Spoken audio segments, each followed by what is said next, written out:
Të nderuar televizikues, përshëndetje, unë jam Flutur Rakasa dhe do të jemi bashkë në këtë edicion informativ këtu në Drita Televizion, ju njohim me zhvillimet e ditës.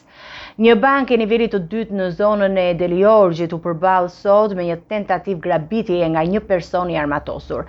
Autori arriti të marrë një shumë prej 20.000 eurosh nga arka, por u ndalua nga patrulla e policisë para se të largohej. Hetimet po vazhdojnë për të zbuluar nëse ka qenë të përfshirë edhe bashkëpunëtor të tjerë.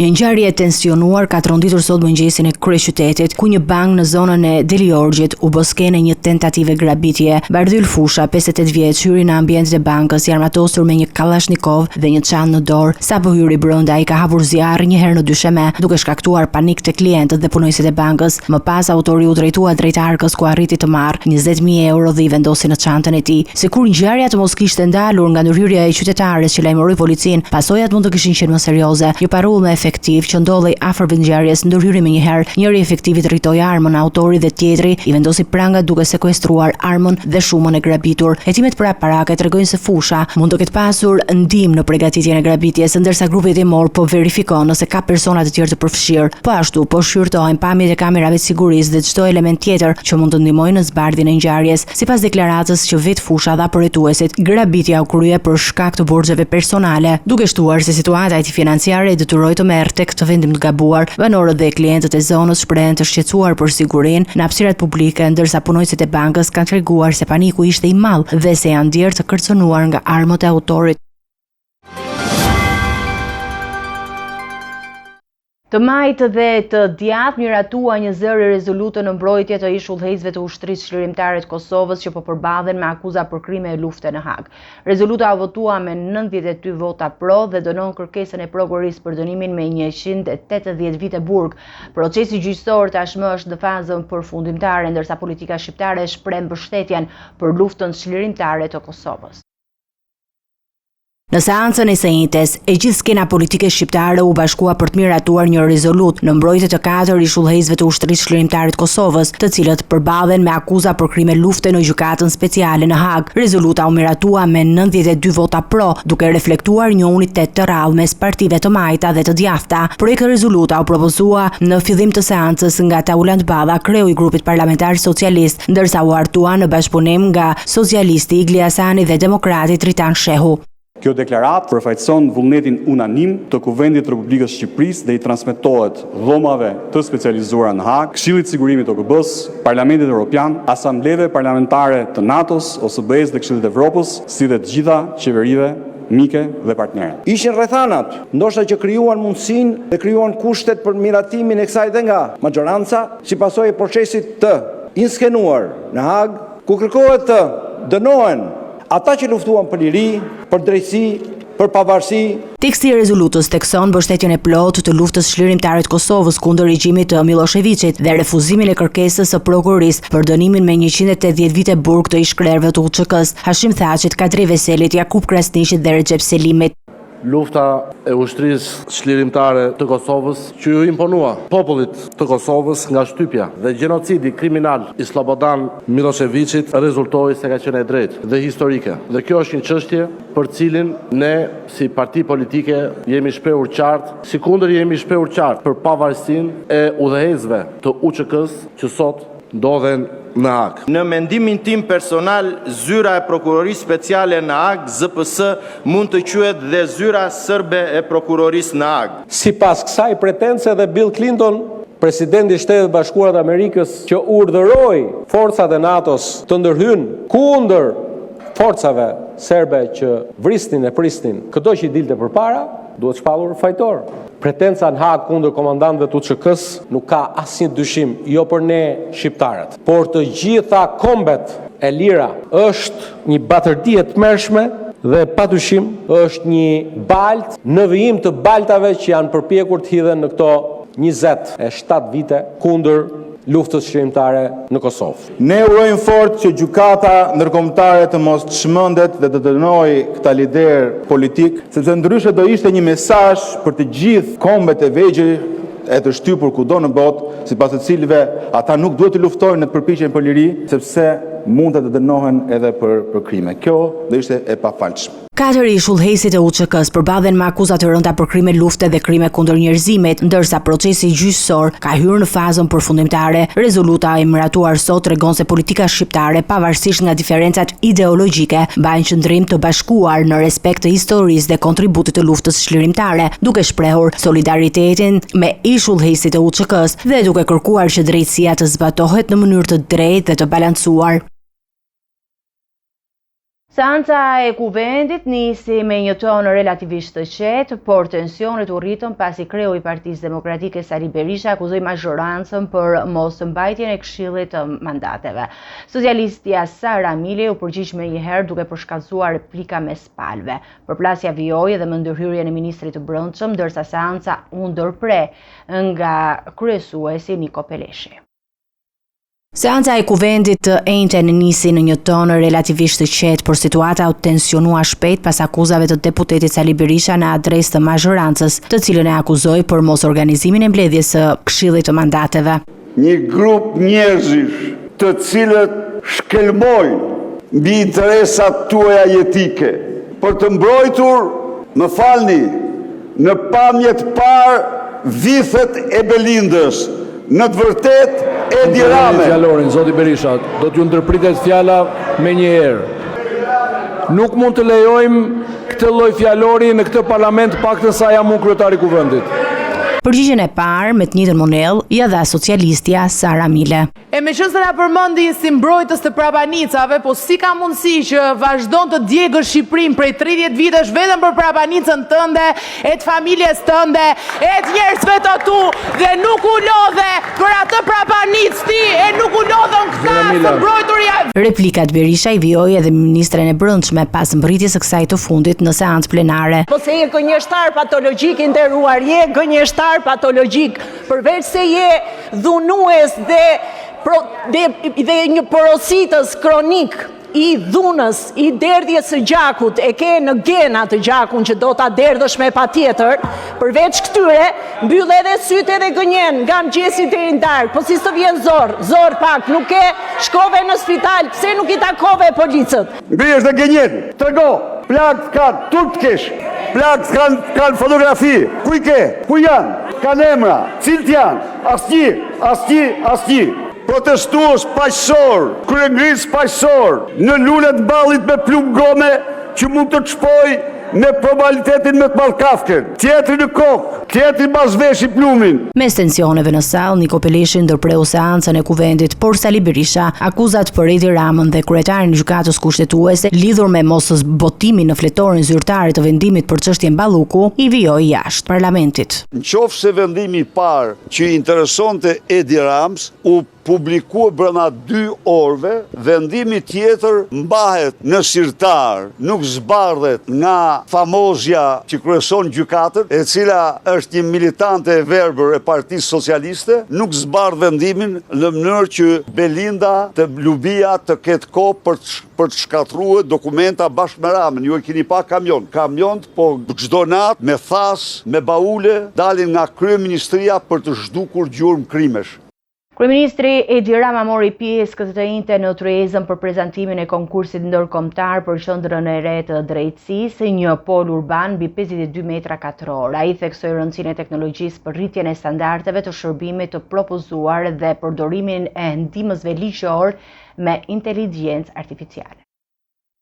Kryeministri Edi Rama së bashku me përfaqësues të qeverisë dhe të sistemit të drejtësisë mori pjesë këtë të njëjtën në një tryezë të përbashkët ku u prezantua konkursi ndërkombëtar për projektin e qendrës së re të drejtësisë. Projekti parashikon ndërtimin e një poli urban të godinës së drejtësisë mbi një sipërfaqe mbi 52.000 metra katror, i cili do të integrohet në mënyrë të plotë në sistemin e Albania. Në fjalën e tij, Rama kërkoi nga drejtësia që të përfaqësojë teknologjinë si mjet për të përmirësuar shërbimet ndaj qytetarëve dhe për të bashkëpunuar me strukturat e tjera të shtetit. Një rol të rëndësishëm sigurisht ka qeveria e gjyqësorit dhe duhet ta luajë këtë rol, por ndërveprimi me sistemin tërësor të Republikës së Shqipërisë është i domosdoshëm. Të gjithë e marrim ujin nga i njëjti burim, por secili e hap dhe e mbyll rubinetin sipas nevojës tij. Nuk mundet dot që në emër të pavarësisë të kërkojmë secili hidrocentralin e vet për të marrë energjinë dhe secili ujësjellsin e vet për të marrë ujë. Rama paralajmëroi gjithashtu ndryshime në tregun e ndihmës ligjor, duke propozuar përdorimin e inteligjencës artificiale për të kryer detyrat e tyre. Unë besoj që nuk them në një çudi nëse them që në 4-5 vite e ardhshme ndihmësi ligjor nuk do ekzistojë më si profesion. Do jetë inteligjencë artificiale. Thuhet se jo vetëm ndihmësi ligjor, po edhe të tjerë, por flasim për ndihmësi ligjor. Dhe nëse ju doni që ne të punojmë me një projekt për ndihmësin ligjor me inteligjencë artificiale, unë ju siguroj që brenda një viti ju do keni një ndihmës ligjor që do jetë në një nivel shumë më të lartë se gjithë ndihmësat ligjor që keni, për shkak se do di shumë më tepër. Sa i përket ndërtimit të qendrës së drejtësisë, Rama vlerësoi se për përfundimin e plotë do të jenë të nevojshme të paktën 5 vite. Projekti synon jo vetëm të përmirësojë infrastrukturën e gjyqësorit, por edhe të rrisë efikasitetin dhe transparencën e sistemit të drejtësisë në Shqipëri. Kryeministri i vendit Edi Rama kritikoi mënyrën e ekzekutimit të dëmshpërblimeve për magjistratët që nuk kaluan procesin e vettingut, duke vënë në dukje se 12 milion euro janë dhënë pa pritur vendimin përfundimtar të gjykatave. Ai akuzoi gjykatat për një pavarësi të papërgjegjshme dhe tregoi se pagesat po kryen nga fondi i pensioneve të ISSH-s. Kryeministri Edi Rama kritikoi këto të njëjtë raste të dëmshpërblimeve për magjistratët që nuk kaluan procesin e vettingut, duke theksuar se ekzekutivi i dhënies së 12 milion eurove është bërë pa pritur vendimin e formës së prerë nga gjykata. Ai dini se gjykatat kanë dhënë deri më tani 92 raste në favor të dhumit të pastruar nga vettingu, duke u dhënë një trajtim financiar për rreth 12 milion eurosh nga buxheti i shtetit, pra duke i trajtuar jo si fajtor, por si viktima që duhen dëmshpërblyer. Akoma më keq, këto vendime gjykatash janë dhënë me urdhër ekzekutimi, pa marrë vendim të formës së prerë në gjykatën administrative të apelit, duke detyruar ISSH-n që nga fondi i pensioneve të kryej pagesat për shkak të vendimit me ekzekutim. Dhe ndërkohë radha për të marrë lekët nga taksat vazhdon edhe për tek këtij numri 92, që do të thotë se ato 12 milion mund të shkojnë shumë më tepër. Kjo quhet pavarësi e papërgjegjshme. Reagimi i kryeministrit vjen në një kohë kur gjykata kushtetuese nuk ka marrë ende një vendim për çështjen e pagave të gjyqtarëve, duke shtyrë shurtimin për një ditë tjetër. Unioni i gjyqtarëve i kërkon që sistemi i referencës për llogaritjen e pagave të rikthehet si më parë, duke marrë në bazë pagën e drejtorit të drejtorisë së përgjithshme të Këshillit të Ministrave. Aktualisht referenca për pagat është bërë paga e presidentit, e cila nuk ndryshon sipas ndryshimeve të pagave në administratën publike.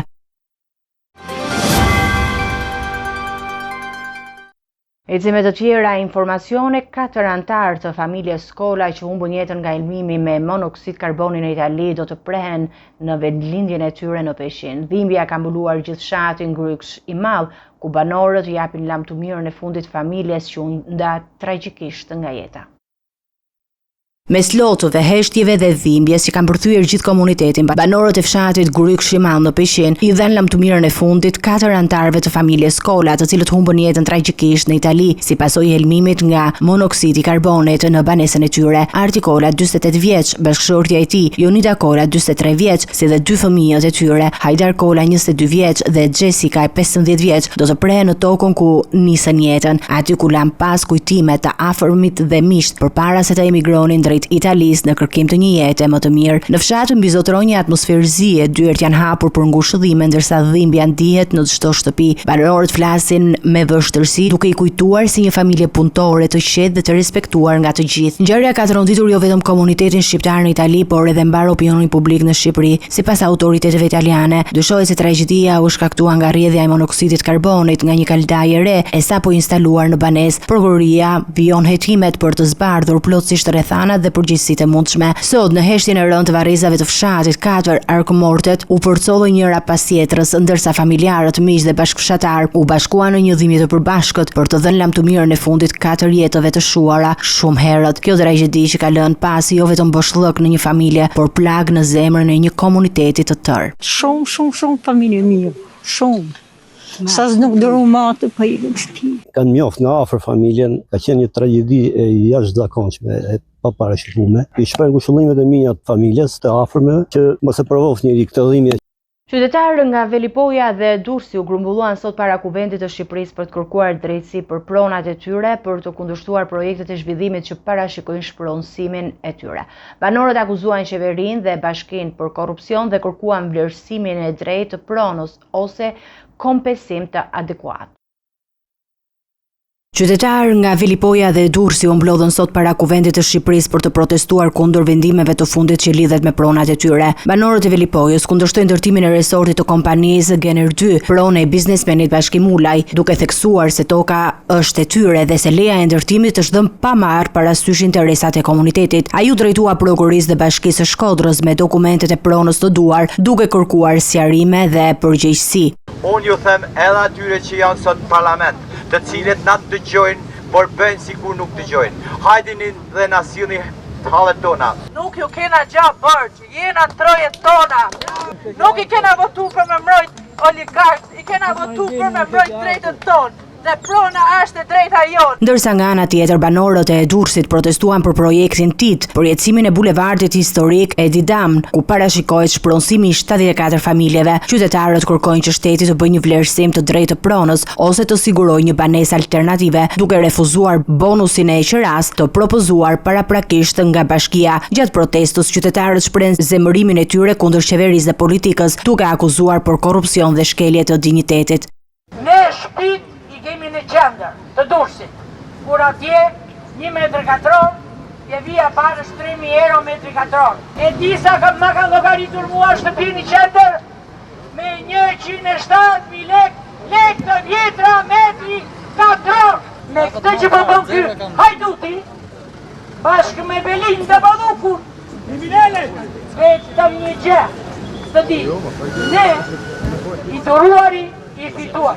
Kjo mungesë transparence sjell përfitimin e atyre që duan të fusin duart në pronat e shqiptarëve. 1 kilometër rrugë Tiranë ka bën 22 milion euro dhe banorëve të Durrësit autokton ju jep 1 metër katror, saq ju bën një drek në Volga, kryetarës bashkisë, kryetarët e IMT-s.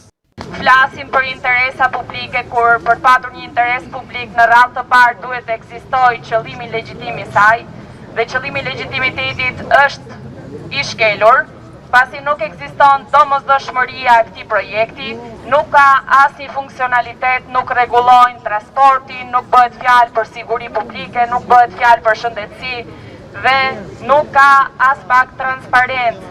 Protestës janë bashkuar deputetët Agron Shehaj dhe Ridi Muçi, të cilët mbështetën qytetarët dhe nënvizuan nevojën për ndërhyrje politike. Vetëm oligarkët. Pronat po i vjedhin oligarkët me politikën, me klasën politike të korruptuar që keni parlament. Ky është problem, sepse nuk do kishte asnjë mundësi që askush të vite pronat tuaja pa ndihmën e tyre. Janë ortak dhe eshtja e tyre tregon pikërisht të gjë.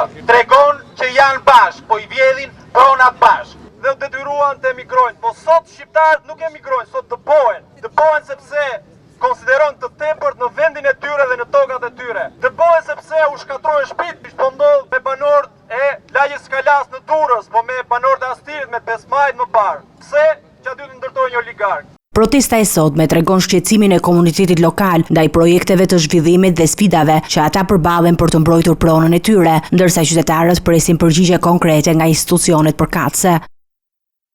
Një hetim për kontrabandë cigaresh çoi rastësisht prokurorin e posaçme drejt të dyshimeve për përcaktimin e tenderave në Agjencinë Kombëtare të Shoqërisë së Informacionit. Në qendër të hetimeve janë disa biznesmen dhe kompani private, ndërsa emri i Gerond Meçes del si person kyç në procedurat e ankimuara. Prokuroria e posaçme kundër korrupsionit dhe krimit të organizuar ka zbuluar indicje për manipulimin dhe përcaktimin e tenderave të Agjencinë Kombëtare të Shoqërisë së Informacionit, pas hetimeve që fillimisht nisën për një skem kontraband cigaresh në vitin 2023. Sipas dosjes hetimore, nga komunikimet e burgjuara mes biznesmenëve janë zbuluar materiale me interes që lidhen drejt për drejt me prokurimet publike të Akshit. Në fokus janë vendosur procedura të shumta tenderimi mes tyre dhe 20 ankesa të paraqitura nga biznesmeni Gerond Meçe. Spak thekson se personat në hetim shfaqin shprehin shqetësim për praninë e kompanisë lidhur me Meçe në garat e prokurimit, pasi ai kishte qenë më herët një nga përfituesit kryesor të fondeve në këtë institucion. Një pjesë e konsiderueshme e këtyre tenderave rezultojnë me flamur të kuq ose të klasifikuar si sekret. Hetuesit dyshojnë se këto rrethana mund të lidhen edhe me faktin që Meçe nuk denoncoi menjëherë një episod pengmarrje, përmes të cilit pretendohet se u bë presion për të tërhequr 20 ankesa për tendera të humbur. Ai foli vetëm pasi u thirr nga SPAK për të dëshmuar me 22 shtator 2025, ndonse ngjarja kishte ndodhur rreth një muaj e gjysmë më herët. Në dosje, përmendet se biznesmeni kishte siguruar pamje filmike nga kamerat e sigurisë, por vendosi t'i dorëzonte ato vetëm kur u përball me hetimin. Sipas prokurisë, ekziston dyshimi se ai ka mbledhur prova për t'i përdorur si mjet presioni apo shantazhi ndaj kundërshtarëve me qëllim sigurimin e tenderave në favor të kompanisë së tij. Skandali doli në dritë nga komunikimet të kryqëzuara mes personave të përfshirë edhe në hetime të tjera penale, ndërsa drejtuesi i Advanced Business Solution nuk ishte bërë kallëzim të drejtë për drejtë për ngjarjen. SPAK po verifikon tashmë qindra milionë euro kontrata publike përfshirë edhe periudhën kur kjo kompani konsiderohej ndër përfituesit më të mëdhenj në AKSH. Hetimet vijojnë për të zbardhur nëse kemi të bëjmë një skem të strukturuar manipulimit të fondeve publike. Festim Bezdili është drejtuar gjykatës së lartë duke kundërshtuar dënimin me burg për jetë për rrëmbimin dhe zhdukjen e Jan Prengës. Çështja do të shqyrtohet nga gjyqtari relator Ilir Panda i caktuar me short elektronik. Ndërkohë hetimet dhe proceset gjyqësore për personat e tjerë të përfshirë vijojnë në dosje të ndara. I dënuari me burgim të përjetshëm për një nga ngjarjet më të rënda kriminale të viteve të fundit, Festim Bezdili ka depozituar rekurs në gjykatën e lartë duke kërkuar prishjen e vendimit të apelit posaçëm të dhënë me 25 korrik 2025. Ai synon rishqyrtimin e dënimit maksimal që u vendos për përfshirje në rrëmbimin dhe zhdukjen e Jan Prengës. Sipas procedurave, dosja në shkallën e tretë të gjyqësorit, i cili është caktuar me short elektronik, mban emrin e gjyqtarit Ilir Panda, i cili do të përcaktojë edhe datën kur do të shqyrtohet kërkesa për rekurs. Bezdili, i cili në kohën e ngjarjes punonte si kopshtar në kompleksin Golden, u shpall fajtor për disa vepra penale të rënda, përfshirë rrëmbimin ose mbajtjen peng të personit, armbajtje pa leje fshehje apo asgjësim të kufomës, si dhe pjesëmarrje në grup të strukturuar kriminal. Më herët në korrik të vitit 2024, gjykata e lartë kishte vendosur kthimin e çështjes për rigjykim në apel me një trup tjetër gjykuese, duke kërkuar rivlerësim të vendimit të dënimit të përjetshëm. Megjithatë, pas rishqyrtimit, apeli e la në fuqi masën më të rëndë të dënimit. Paralelisht me këtë proces, prokuria e posaçme ka kërkuar dënim me burg për jetë edhe për Altin Hajrin, i cili ndodhet ende në kërkim ndërkombëtar për të njëjtën çështje. Olsi Turja është dënuar më parë me 3 vite burg për mos kallëzim krimi, ndërsa në gjykatën kundër korrupsionit dhe krimit të organizuar vijon gjykimi i disa të pandeurve të tjerë në një proces të veçuar. Në seancën e së njëjtës në QKO ka vijuar dëshmia e Enrik Hoxhait për dosjen Plumbi Art. Hoxhaj rrëfeu se kishte marrë porosi për vrasje të ndryshme të financuara nga ai pandeuri i drejtësisë Nurettin Dumani.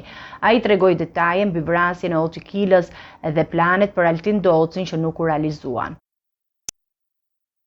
Në kuadër të procesit gjyqësor për dosjen Plumbi Art, dëshmia e Enrik Hoxhait ka sjellë detaje të reja mbi veprimtarinë kriminale që lidhet me vrasje me pagesë. Hoxhaj është përballur në seancë me bashkëpunëtorin e drejtësisë Erion Alibej, i cili e ka pyetur lidhur me vrasjen e Otikilës. Ai ka deklaruar se diskutimi i parë për këtë vrasje u bë gojarisht me Nurettin Dumanin në Elbasan, pas vrasjes së vëllezërve Axhia. Më vonë planet për realizimin e vrasjes janë diskutuar përmes aplikacionit të koduar SkyECC. Hoxhaj ka rrëfyer gjithashtu se kishte marrë porosi për të vrarë Altin Docin. Ai shtoi se kjo ndodhi gjatë periudhës së pandemisë së COVID-19 dhe se vrasja nuk u krye pasi Doci përfundoi në burg. Në seancë u bë ditur edhe një plan i diskutuar mes Hoxhait dhe Dumanit për një vrasje me snajper brenda burgut, i cili nuk u realizua, duke mbetur thjesht në ëndrat e Dumanit. Dëshmia e Hoxhait vjen në një fazë të rëndësishme të hetimeve për dosjen Plumbi Art, ku prokuroria dhe gjykata po përpiqen të dokumentojnë lidhjet mes porosive për vrasjen me pagesë dhe individëve të përfshirë, duke përfshirë edhe bashkëpunëtor të drejtësisë. Kjo seancë sill në fokus rrjetin e veprimtarive kriminale që lidhen me Nurettin Dumanin dhe mënyrën se si porosit për vrasje janë koordinuar dhe diskutuar në mënyrë të koduar.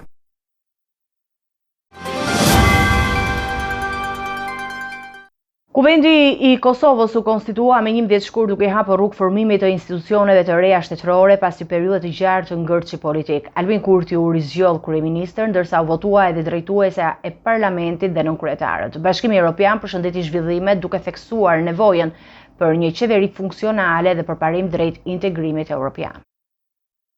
Pas muajsh të bërë blokadi institucionale dhe funksionimi me kompetenca të kufizuara, Kosova ka rikthyer normalitetin politik në konstituimin e legjislaturës së re parlamentare. Deputetët bën betimin në seancën e parë dhe zgjodhen strukturën drejtuese të kuvendit, duke i hapur rrugë menjëherë formimit të qeverisë së re. Në krye të ekzekutivit u rikthye Albin Kurti, i cili mori sërish besimin për të udhëhequr vendin pas përfundimit të mandatit të mëparshëm 4 vjeçar. Formimi i institucioneve të reja vjen pas një periudhe pothuajse 1 vjeçare me qeveri në detyrë dhe me një kuvend që kishte vështirësi në ushtrimin e plotë të funksioneve të tij, duke ndikuar në proceset vendimarrëse. Zhvillimet janë ndjekur me vëmendje dhe nga partnerët ndërkombëtar. Përfaqësuesja e lartë e Bashkimit Evropian për politikën e jashtme, Kaja Kallas, shprehu gatishmëri për të organizuar së shpejti një takim të nivelit të lartë me autoritetet kosovare, ndërsa raportuesi për Kosovën në Parlamentin Evropian, Riho Teras, përgëzoi qytetarët dhe qeverinë e re, duke theksuar se një ekzekutiv funksional është kyç për avancimin e drejtë BE-s dhe për zhbllokimin e mbështetjes financiare. Mandati i ri i Kurtit u nisi në një moment sfidues për vendin, me prioritet dialogun me Serbinë, forcimin e sundimit të ligjit dhe përshpejtimin e reformave që lidhen me integrimin euroatlantik. Kryeministri i Kosovës Albin Kurti ka deklaruar se është i gatshëm të nisë diskutimet me partitë politike për zgjedhjen e presidentit të ri. Ai theksoi se bisedimet mund të fillojnë pas miratimit të buxhetit prej 4 miliardë eurosh dhe disa marrëveshjeve ndërkombëtare. Edhe partitë opozitare, LDK dhe PDK kanë shprehur gatishmëri për përfshirje në këtë proces. Në mbledhjen e parë të kabinetit të ri qeveritar, kryeministri Albin Kurti deklaroi se çështja e presidentit kërkon dialog politik dhe se ai është i hapur për diskutime në të gjitha partitë parlamentare. Sipas tij, këto bisedime do të nisin menjëherë pas përmbylljes së disa proceseve prioritare, përfshirë miratimin e buxhetit vjetor dhe marrëveshjeve ndërkombëtare që kanë mbetur pezull. Kurti u shpreh bindur se ekipi i ri qeveritar ka kapacitetin e duhur për të përballuar sfidat e mandatit të ri, duke theksuar se përvoja e kaluar dhe ekspertiza e ministrave krijojnë kushte për një qeverisje më efikase. Ai nënvizoi se qeveria ka nisur punë që në ditën e parë, duke trajtuar çështje të rëndësishme për funksionimin institucional të vendit. Ndërkohë, opozita ka sinjalizuar një qasje më aktive ndaj procesit të zgjedhjes së presidentit. Kryetari i LDK-s, Lumir Abdigjiku, deklaroi se partia e tij është e gatshme të kontribuojë në gjetjen e një zgjidhjeje konsensuale, duke theksuar se marrëveshja duhet të jetë politike, por jo rezultati i parezervuar. Ai u shpreh se dialogu mes partive është i domosdoshëm për të siguruar një figurë unifikuese për postin e presidentit. Edhe kryetari i PDK-s, Bedri Hamza, konfirmoi se partia e tij është hapur për diskutime me lëvizjen vetvendosje. Ai rikujtoi precedentët e mëparshëm politik në Kosovë, duke theksuar se zgjedhja e presidentit historikisht ka ardhur si rezultat i marrëveshjeve ndërpartiake, pavarësisht se cila parti ka pasur shumicën parlamentare. Sipas raportimeve mediatike, tensionet dhe debatet politike rreth kësaj çështjeje kanë ndikuar edhe në agjendën e presidentes Vjosa Osmani, e cila ka anuluar pjesëmarrje në konferencën e sigurisë në München. Zgjedhja e presidentit kërkon shumicën e cilësuar në kuvend, duke e bërë bashkëpunimin politik një domosdoshmëri për përmbylljen e këtij procesi institucional. Të nderuar televizionistë, do të jemi me parashikimin e motit.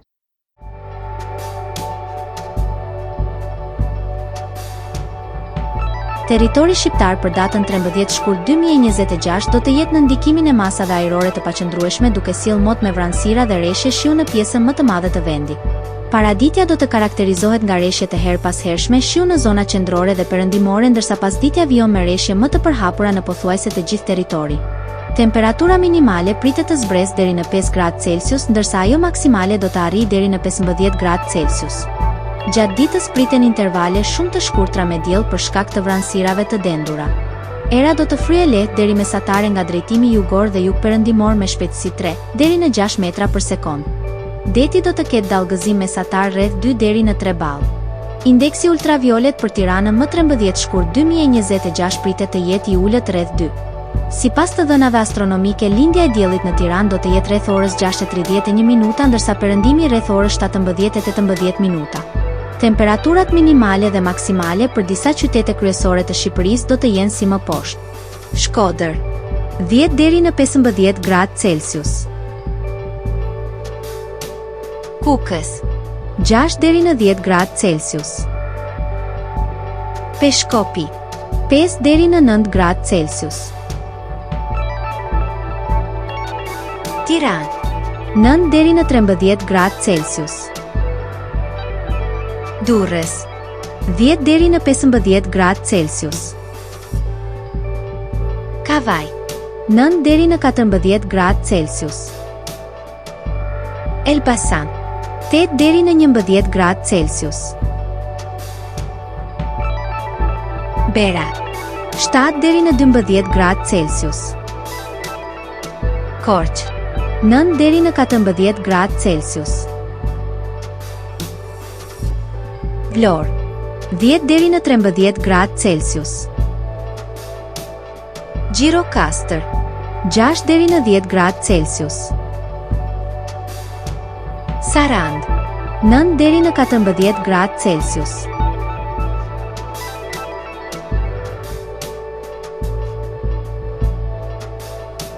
Territori i Kosovës për datën 13 shkurt 2026 do të jetë në ndikimin e masave ajrore të paqëndrueshme duke sjellë mot me vranësira dhe rreshje lokale shiu në disa zona. Paraditja do të jetë kryesisht me vranësira ndërsa pasditja sjell rreshje të lehta shiu në disa qytete. Temperatura minimale pritet të zbresë deri në 0 gradë Celsius ndërsa ajo maksimale do të arrijë deri në 11 gradë Celsius. Era do të fryejë lehtë nga drejtimi jugor me shpejtësi 2 deri në 4 metra për sekond. Indeksi ultraviolet për Prishtinën më 13 shkurt 2026 pritet të jetë i ulët rreth 2. Sipas të dhënave astronomike, lindja e diellit në Prishtinë do të jetë rreth orës 6:28 minuta, ndërsa perëndimi rreth orës 17:11 minuta. Temperaturat minimale dhe maksimale për disa qytete kryesore të Kosovës do të jenë si më poshtë. Mitrovica 2 deri në 11 gradë Celsius. Podujev 0 deri në 9 gradë Celsius. Skënderaj 1 deri në 11 gradë Celsius. Pej 2 deri në 10 gradë Celsius. Prishtinë 2 deri në 10 gradë Celsius. Gjakov 5 deri në 11 gradë Celsius. Malishev 3 deri në 11 gradë Celsius. Gjilan 1 deri në 10 gradë Celsius. Ferizaj 2 deri në 10 gradë Celsius. Kaçanik 2 deri në 9 gradë Celsius. Suhare 3 deri në 11 gradë Celsius. Prizren 2 deri në 9 gradë Celsius. Ishte gjithçka e përgatitur në këtë edicion informativ. Për zhvillime të tjera dhe informacione të reja, klikoni në faqen tonë zyrtare drita.tv. Mund na ndiqni edhe në rrjetet sociale, Facebook, Instagram, YouTube, ku jemi me përditësime në çdo kohë.